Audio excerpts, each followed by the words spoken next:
Hola, soy Noé Arata, una artista de Papercut que explora las posibilidades que brinda el papel calado. A través de mi marca WFA, diseño y materializo productos para empresas como Instagram, Isadora, Lancôme o la Embajada de Japón en Argentina, entre otras. El Papercut o calado de papel me permite materializar mis ideas y crear un lenguaje para representar mis propias escenas. Practicarlo como disciplina me ayuda a meditar y pensar con más claridad.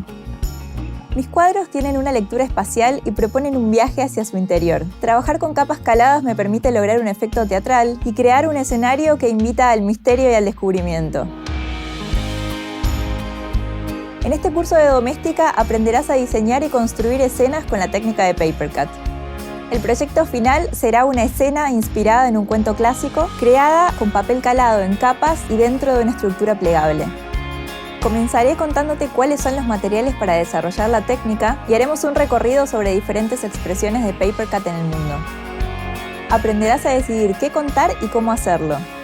Te mostraré cómo desglosar una imagen en diferentes capas para generar una escena con profundidad. Haremos ejercicios para entender el lenguaje del Papercut y te mostraré cómo definir los moldes para después transferirlos sobre el papel final. Te explicaré los secretos para cortar con precisión todos los trazos que vayas encontrando, como líneas rectas, figuras cerradas y curvas, y pegaremos todos los elementos desglosados sobre las láminas caladas.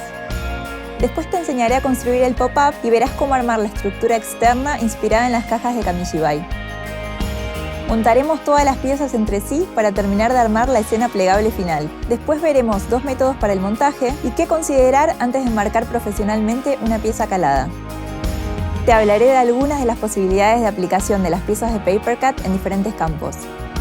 Al finalizar este curso habrás logrado crear una escena de papel calado en capas. No es necesario que tengas conocimientos previos. Te daré las herramientas para empezar a proyectar y cortar tus propias obras. Para este curso necesitarás una base de corte, passepartout, papel carbónico y elementos de escritorio que encontrarás fácilmente en casa. Domina una técnica que te llevará a crear fantásticas escenas de papel.